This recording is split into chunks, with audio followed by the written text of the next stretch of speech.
মাহফিল আসরের পর থেকে শুরু হয়ে অনেকক্ষণ পর্যন্ত আপনারা এই মাহফিলের শেষ পর্যন্ত মুনাজাত দোয়া পর্যন্ত আপনারা বসেছেন। সেজন্য রব্বে করিমের দরবারে দোয়া করতেছি, আল্লাহ পাক আপনাদের হায়াতের মধ্যে বরকত দান করুন। আমিন। আল্লাহ পাক আপনাদেরকে মৃত্যু পর্যন্ত নবীর মহব্বত আঁকড়ে দেওয়ার তৌফিক দান করুন। আমিন।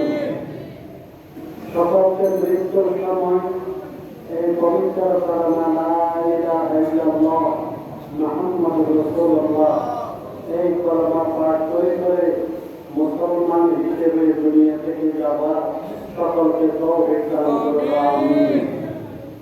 আমি শুধু এই সালামটা আপনাদের কাছে পেশ করার জন্য বলতেছি। আমরা মুসলমান, আল্লাহ রাসূল সাল্লাল্লাহু আলাইহি ওয়াসাল্লাম 570 ইংরেজিতে নবুয়ত দুনিয়াতে এসেছেন, 600 বছর ইংরেজিতে নবুয়ত লাভ করেছেন। নবুয়ত লাভ করার পর হাজার হাজার সাহাবা কেরাম নিজের জীবনকে আল্লাহর রাস্তায় বিলীন করে দিয়েছেন, শাহাদাত বরণ করেছেন, রক্তপাত নিজের রক্তকে বিসর্জন দিয়েছেন, নিজের ছেলে সন্তান পরিবার সবাইকে বানিয়েছেন। তার এই পরিপ্রেক্ষিতে ইসলাম আমরা পেয়েছি, ঠিক কিনা? এই মাহফিলটা আপনারা যারা ইন্তজাম করেছেন, মাশাআল্লাহ, আগের চেয়ে এই বছর সকলের একান্ত সহযোগিতায় ভরপুর মাহফিল দেখে খুব খুশি হলাম। আল্লাহ পাক আপনাদেরকে এই মাহফিল এইভাবে সুন্দর সাজগোজ করে সকলকে আজীবন এই মাহফিল করার তৌফিক দান করুন। আমরা মুসলমান, আমি শুধু আমার একটি বাক্য জবাব দিয়ে আমার কথাটা শেষ করব। যখন আল্লাহ রাসূলের বিরুদ্ধে কোন রকমের কটাক্ষ করা হবে বাংলাদেশ তথা সারা পৃথিবীতে, তখন হক্কানি উলামায়ে কেরাম রাস্তায় নেমে তার প্রতিবাদে নেমে পড়েন। তখন যদি আপনার শরীরে ইসলামের যদি রক্ত থাকে, সাথে সাথে সমর্থন দিয়ে রাস্তায় নেমে যান, ঠিক কিনা?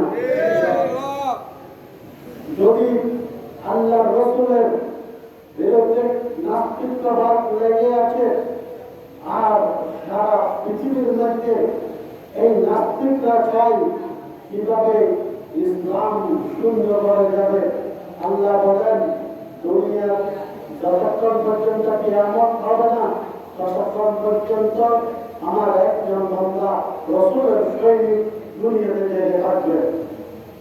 সেই লক্ষ্যে এই আমরা রবিউল আউয়াল মাস আসবে, আল্লাহ রাসূলের মহব্বত অনুপ্রেরণা আমার অন্তরে থাকবে, বাকি 11 মাস তার কোনো কথা থাকবে না। সেটা নয়, সব সময় রাসূলের মহব্বত আমার অন্তরে থাকবে, মৃত্যু পর্যন্ত আল্লাহ রাসূলের প্রতিটি সুন্নতকে আঁকড়ে ধরব ইনশাআল্লাহ। এখন দোয়া করবেন। আমার সংক্ষিপ্ত আলোচনা এখানে সমাপ্ত করলাম। আলহামদুলিল্লাহ রাব্বিল আলামিন। আসসালামু আলাইকুম ওয়া রাহমাতুল্লাহি ওয়া বারাকাতুহু।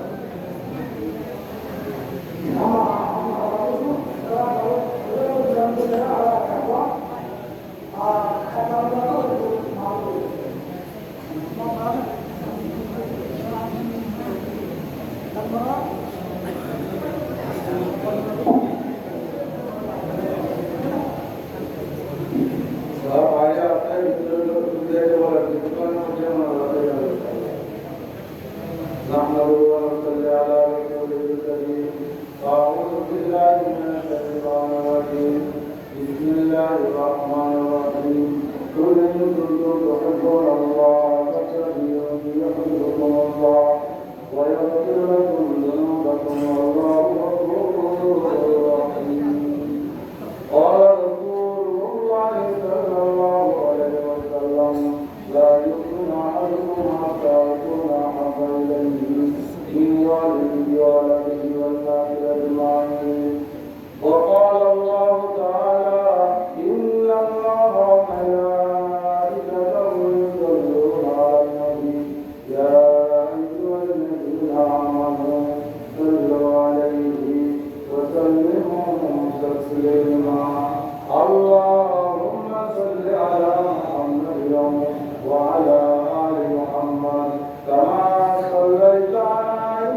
لساني يفقهوا قولي بلغ العلا بجماله كشف الدجى بجماله حسنت جميع خصاله صلوا عليه نید جہاں میں مثال محمد جمال خدا ہے جمال محمد بلغ بجماله كشف الدجى بجماله حسنت جميع خصاله صلوا عليه لا يمكن الصلاة كما كان حقه بعد الهدى بزرگو قصہ مقدس بلغ العلا بجماله كشف الدجى بجماله حسنت جميع خصاله صلوا عليه نید جہاں میں نید جہاں میں مثال محمد جمال خدا ہے کمال محمد بلغ العلا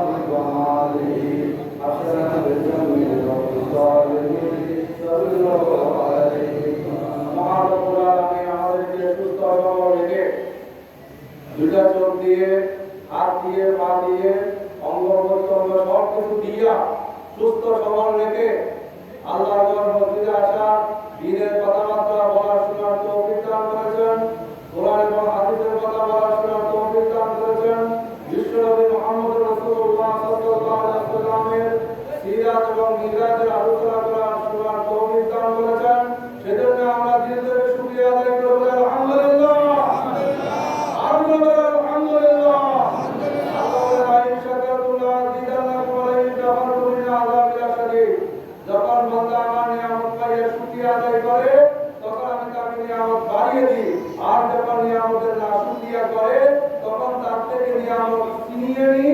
ইন্না আযাবিল শাদীদ তাকে আমি অত্যন্ত কঠিন আযাব দান করি বলেন আলহামদুলিল্লাহ এজন্য আমাদেরকে আল্লাহ তাআলা চোখ দিয়েছেন মেধা দিয়েছেন কান দিয়েছেন জিহ্বা দিয়েছেন হাত দিয়েছেন পা দিয়েছেন ওয়াইন তাউদু নিয়ামাতাল্লাহি লা তুহসুহা এতগুলো নিয়ামত আমাদেরকে দিয়েছেন আমরা দুনিয়া শেষ করতে পারবো না এই নিয়ামতের শুকরিয়া আদায় করার দরকার আছে কি নাই এই যে পা দিয়েছে পা দিয়ে আমি এখানে আসতে পারছি এটা কে দিয়েছেন আল্লাহ চোখ দিয়েছেন চোখ দিয়ে দেখে দেখে আসতে পারছি এটা কে দিয়েছেন दिया उसने अपने करम से ना किया किया दिया उसने अपने करम से ना किया किया अदा किस तरह शुक्र हो हमसे उसका परिंदे को कपड़े उसी ने दिलाए पकाने को है आगे वो पानी मिलाए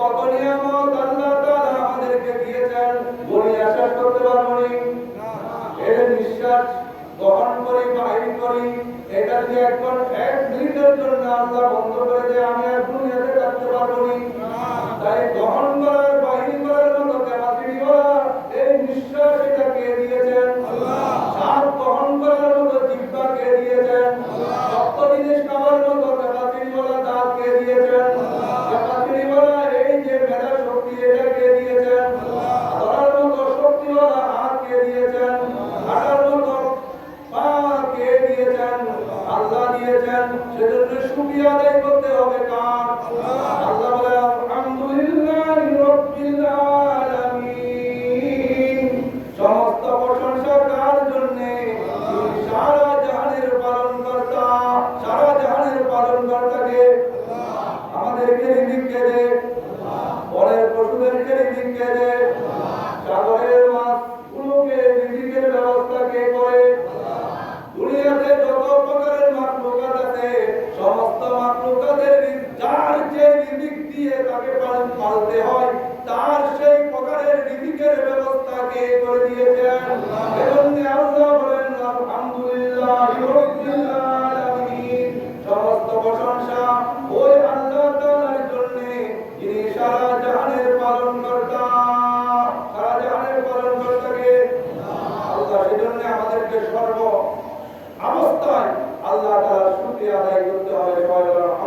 না। তারই সঙ্গে লক্ষ কোটি দরুদ সালাম প্রেরণ করছি সর্বকালের মহামানব, বিশ্ব মানবতার মুক্তির অগ্রদূত, মানব দানবের মুক্তির দিশারি, সরওয়ারে দু আলম নবী দু জাহান মুহাম্মদুর রাসূলুল্লাহ সাল্লাল্লাহু আলাইহি ওয়াসাল্লাম। রবিউল আউয়াল মাস, এটাকে বলা হয় রবিউল আউয়াল মাস।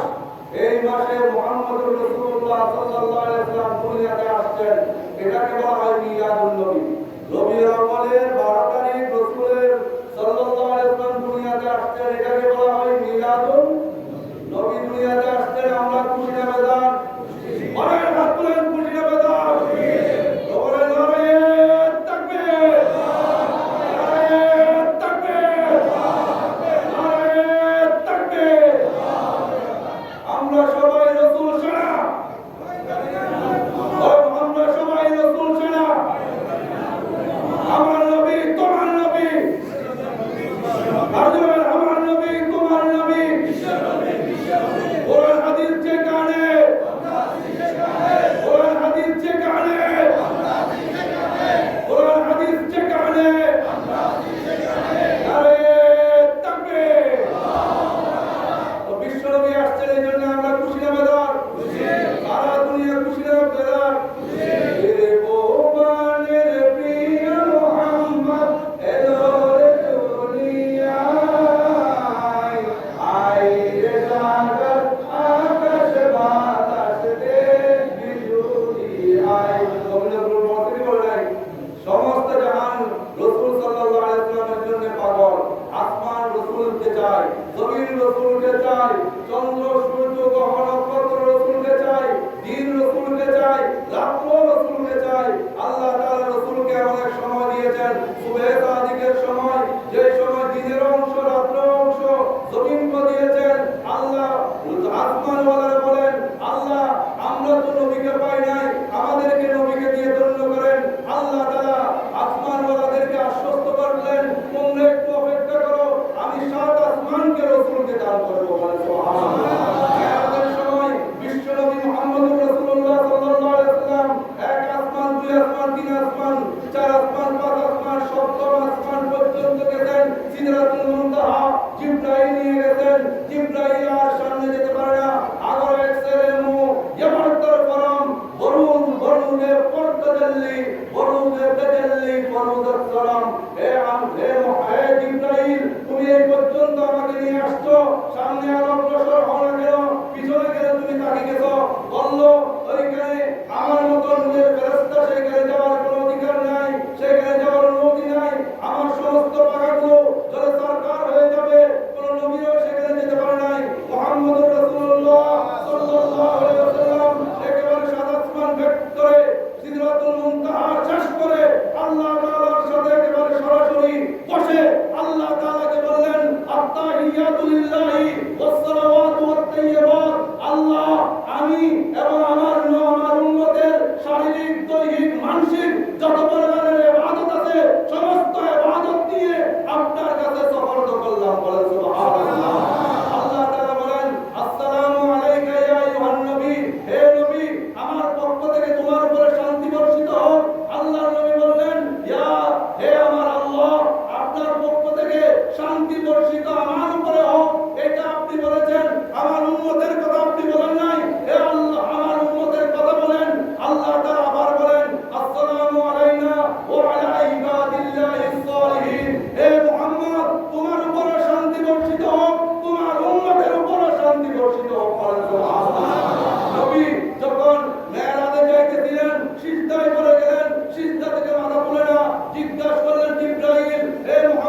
নবীরা পর্যন্ত দুনিয়াতে আসতে পারতেন না।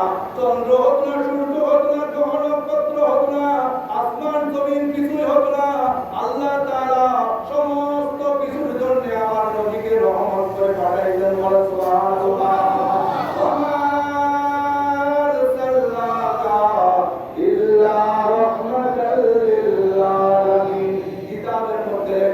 কারো যদি ঘুম না হয় টেনশনের কারণে এই আয়াতটা নাকি পড়তে থাকে আল্লাহ তাআলা তার ঘুমের ফায়সালা করিয়া দিলেন। বলেন সুবহানাল্লাহ। নবী রহমত, নবী দুনিয়ার জন্য রহমত, আখিরাতের জন্য রহমত। আমি যেটা বলতেছিলাম, নবী এমন, আমাদের নবী এমন নবী যে নবী একেবারে আল্লাহর সাথে আল্লাহর কাছে গিয়ে আল্লাহর একেবারে সান্নিধ্যে বসে সামনে বসে কথা বলেছেন। অন্য কোন নবীরা কথা বলতে পারে নাই। যেমন ভাবে মুসা আলাইহিস সালাম আল্লাহর কাছে বলছিলেন, আল্লাহ আমি আপনাকে দেখতে চাই। আল্লাহ বলছিলেন লাম তারানি, তুমি দেখতে পারবে না। আবারও বলেন আল্লাহ আমি আপনাকে দেখতে চাই। বারবার যখন ফরিয়াদ করে আর্তনাদ করে আল্লাহ বলেন তুমি তুর পাহাড়ে যাও। আল্লাহ তাআলা 70,000 পর্দার ভিতরে তাকিয়া মুসা আলাইহিস সালামকে একটু করে দেখা দিলেন। তুর পাহাড় জ্বলিয়ে গেল, মুসা বেহুশ হয়ে পড়ে গেলেন। কিন্তু আমার নবীকে আল্লাহ তাআলা সরাসরি দেখা দিয়েছেন। বলেন সুবহানাল্লাহ। শাহিদান ওয়া নাযীরান রাসূল সাল্লাল্লাহু আলাইহি ওয়াসাল্লামকে আল্লাহ দুনিয়াতে থাকতে জান্নাত দেখা দিয়েছেন। বলেন সুবহানাল্লাহ। জাহান্নাম দেখাইয়া দিয়েছেন। রাসূল সাল্লাল্লাহু আলাইহি ওয়াসাল্লাম জান্নাতে গিয়ে যখন সুন্দর একটা বিল্ডিং দেখলেন, এই বিল্ডিং এর মধ্যে রাসূল ঢুকতে চাইলেন। বললেন এটা কার বিল্ডিং? লেখা আছে সেখানে হযরত ওমরের জন্য এই বিল্ডিং লেখা। বললেন আমি ওমরের বিল্ডিং এ ঢুকবো না। দুনিয়াতে আসিয়া ওমরকে বললেন, ওমরলে তুমি তো রাগী মানুষ, তুমি জজ্বাওয়ালা মানুষ, তোমার বিল্ডিংটা বেহেশতের যে বিল্ডিং এটা এত সুন্দর, আমার মনে চাইছে তোমার এই বিল্ডিং এর মধ্যে আমার একটু ঢোকার জন্য, বারাকার জন্য মধ্যে ঢোকার জন্য, তোমার নির্মিত বেহেশতের বিল্ডিং আমার একটু ঢোকার জন্য। বললেন ইয়া রাসূলুল্লাহ সাল্লাল্লাহু আলাইহি ওয়াসাল্লাম আপনি ঢুকেন না কেন? বলল তুমি তো রাগী মানুষ, অনেক রাগী মানুষ, সেজন্য তোমার বিল্ডিং এ আমি ঢুকি নাই। বলল ইয়া রাসূলুল্লাহ সাল্লাল্লাহু আলাইহি ওয়াসাল্লাম আমার রাগ অন্যদের জন্য হতে পারে, আপনি নবীর জন্য তো আমার রাগ হতে পারে না। বলেন সুবহানাল্লাহ। আমার নবী কেমন নবী ছিল? রাসূল সাল্লাল্লাহু আলাইহি ওয়াসাল্লামের যখন বেশি খাটো ছিল না, বেশি লম্বা ছিল না। রাসূল সাল্লাল্লাহু আলাইহি ওয়াসাল্লাম অত্যন্ত একেবারে সাদা ছিলেন না। রাসূল সাল্লাল্লাহু আলাইহি ওয়াসাল্লামকে দেখলে আকর্ষণ হতো। রাসূল যখন হাঁটতেন দুই ধারের গাছগুলো রাসূল সাল্লাল্লাহু আলাইহি ওয়াসাল্লামকে সিজদা দিতেন। বলেন সুবহানাল্লাহ। একজন ইহুদি রাসূল সাল্লাল্লাহু আলাইহি ওয়াসাল্লামকে যখন ছোট ছিল দেখতে পিছন থেকে দেখে চিনে ফেললেন। বললেন যে এ আবু তালেব, এটাকে বলল এটা আমার ভাতিজা। বলল এটাকে তুমি কোথায় নাও? হাবশায় নিয়ে যাচ্ছি। ওই এখানে নেবে না, তোমার এই ভাতিজাকে মেরে ফেলবে। ওই কারণ কি? ওই এটা আখিরি জামানার নবী হবে। বলেন সুবহানাল্লাহ। তুমি কিভাবে চিনতে পারলা? আমি এই জন্য চিনতে পেরেছি আখিরি জামানার নবী যিনি হবেন তাকে আসমান সিজদা করবে, জমিন সিজদা করবে, তার গাছপালা তাকে সিজদা করবে। এই মুহাম্মদকে নিয়ে যখন তুমি চলতেছিলা, রাস্তার দুই ধারের গাছগুলো মুহাম্মদের দিকে ঝুঁকিয়ে পড়তে। বলেন সুবহানাল্লাহ। রাসূল সাল্লাল্লাহু আলাইহি ওয়াসাল্লাম যখন মরুভূমি দিয়ে হাঁটতেন, আসমান থেকে মেঘ এসে রাসূলকে ছায়া দান করতেন। বলেন সুবহানাল্লাহ। রাসূল সাল্লাল্লাহু আলাইহি ওয়াসাল্লাম এত আমাদের নবী কেমন ছিলেন? রাসূল সাল্লাল্লাহু আলাইহি ওয়াসাল্লাম যখন বলছেন হে সূর্য তুমি উঠো, তো সূর্য তাড়াতাড়ি উঠে গেছেন। বলেন সুবহানাল্লাহ। রাসূল সাল্লাল্লাহু আলাইহি ওয়াসাল্লাম যখন চন্দ্রকে বলছেন হে চন্দ্র মক্কার কাফেররা আল্লাহর শক্তি দেখতে চায়, তারা দেখতে চায় আমি নবী কিনা। তোমাকে আমি আঙ্গুল দ্বারা ইশারা করতেছি, তুমি একটু দ্বিখণ্ডিত হয়ে যাও। তার সাথে সাথে ওই চন্দ্র দ্বিখণ্ডিত হয়ে গেলেন। বলেন সুবহানাল্লাহ। রাসূল সাল্লাল্লাহু আলাইহি ওয়াসাল্লামের কাছে আসছেন, আসিয়া বলছেন এই পুঁইশাক দিয়ে যদি কথা বলতে পারো মুসলমান হয়ে যাব।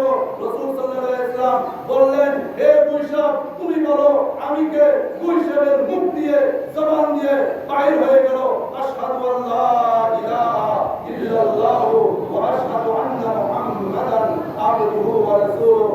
রাসূল সাল্লাল্লাহু আলাইহি ওয়াসাল্লামের কাছে ছোট্ট বাচ্চা নিয়ে আসছে, ওই ছোট কোলের বাচ্চা দিয়ে যদি মুখ পুড়াইতে পারো মুসলমান হয়ে যাব।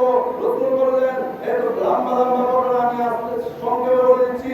হে শিশু, তুমি বলে দাও আমি কে। বলা শুরু হয়ে গেল, আশহাদু আল্লা ইলাহা ইল্লাল্লাহু ওয়া আশহাদু আন্না মুহাম্মাদান আবদুহু ওয়া রাসূলুহু। আবু জাহেল হাতের মুষ্টির মধ্যে পাথর নিয়ে আসলেন, বললেন, হে মুহাম্মদ, আমার মুষ্টির ভিতরে কি আছে তুমি যদি বলতে পারো মুসলমান হয়ে যাব। বলল, তোমার হাতের মুষ্টির ভিতরে টাকা জিনিস যদি বলে দে আমি কে, মুসলমান হবে কিনা? তখন বলল, অবশ্যই অবশ্যই হব। তখন বললেন আল্লাহর নবী, হে আবু জাহেলের হাতের মুষ্টির ভিতরে টাকা পাথর, তুমি বলে দাও আমি কে। বলে দিলেন, আশহাদু আল্লা ইলাহা ইল্লাল্লাহু ওয়া আশহাদু আন্না মুহাম্মাদান আবদুহু ওয়া রাসূলুহু। রাসূল সাল্লাল্লাহু আলাইহি ওয়াসাল্লামের অনেক অনেক মুজিজা আছে, এগুলো পড়িয়া শেষ করা যাবে না। আমাদের নবী শ্রেষ্ঠ, আমরা উম্মত শ্রেষ্ঠ। আমাদের নবী যতক্ষণ জান্নাতে যাবে না ততক্ষণ অন্য কোন নবী জান্নাতে যেতে পারবে না। আমাদের নবীর উম্মত যতক্ষণ জান্নাতে যাবে না অন্য কোন নবীর উম্মত ততক্ষণ জান্নাতে যেতে পারবে না। আল্লাহ বলেছেন, কুনতুম খায়রা উম্মাত উখরিজাত লিন-নাস তা'মুরুনা বিল মা'রুফ ওয়া তানহাউনা আনিল মুনকার। তোমরাই সর্বশ্রেষ্ঠ উম্মত, তোমাদেরকে বাইরে করা হয়েছে মানুষের কল্যাণের জন্য, মানুষের ভালাই করার জন্য। তোমরা মানুষকে সৎ কাজের আদেশ দিবে, অসৎ কাজের নিষেধ করবে, এটাই তোমাদের বৈশিষ্ট্য। আমাদের নবী মুহাম্মদুর রাসূলুল্লাহ সাল্লাল্লাহু আলাইহি ওয়াসাল্লাম এই রবিউল আউয়াল মাসের 12 তারিখ দুনিয়াতে আসছেন। সারা জাহান খুশি, আমরাও খুশি। মিলাদুন নবী কাকে বলে? মিলাদ অর্থ জন্ম, মিলাদুন নবী নবীর জন্মদিবস। মিলাদুন নবী আর কি বলে? ইসলামের পরিভাষায় মিলাদুন নবী কাকে বলে? রাসূল জন্ম হওয়ার সময় যে সমস্ত অলৌকিক ঘটনা ঘটেছিল এইগুলোকে নিয়ে আলোচনা করার নামে বলা হয় মিলাদুন নবী। মা আমিনা, রাসূলের মা আমিনা বলল, আমার পেটের মধ্যে মুহাম্মদ যতদিন ছিল ততদিন পর্যন্ত আমি শান্তিময় ছিলাম। বলেন সুবহানাল্লাহ। রাসূল শান্তি, রাসূল যতদিন পেটে ছিল ততদিন রাসূলের মাও শান্তিতে ছিলেন। কোনো ধরনের কষ্ট অনুভব করতে হয় নাই, প্রসবের সময় কষ্ট অনুভব করতে হয় নাই। রাসূল সাল্লাল্লাহু আলাইহি ওয়াসাল্লাম যখন দুনিয়াতে আসবেন, আসার সময় রাসূলের ঘর আলোকিত হয়ে গেছে। রাসূলের ঘরে বিরস্ত থেকে কিছু মহিলা আল্লাহ তাআলা রাসূলের জন্মের সময় পাঠিয়ে দিলেন। রাসূল যখন দুনিয়াতে আসতেন, দুনিয়াতে আসার সাথে সাথে মা আমিনা বলেন, আমার ছেলে আসার সাথে সাথে এই আঙ্গুলটা, শাহাদাত আঙ্গুলটা উপরের দিকে তুলছেন আর বলছেন, আশহাদু আল্লা ইলাহা ইল্লাল্লাহ ওয়া আনা আবদুহু ওয়া রাসূলুহু। বলেন সুবহানাল্লাহ। রাসূল সাল্লাল্লাহু আলাইহি ওয়াসাল্লাম দুনিয়াতে আসার সাথে সাথে মা আমিনা বলেন, আমি এমন একটা আলো দেখেছি, নূর দেখেছি, দুনিয়ার পুরোটা নূরে আলোকিত হয়ে গেছে। বলেন সুবহানাল্লাহ। রাসূল সাল্লাল্লাহু আলাইহি ওয়াসাল্লাম দুনিয়াতে আসার সাথে সাথে পারস্যের রাজপ্রাসাদ ভূমিকম্প হয়ে গেছে।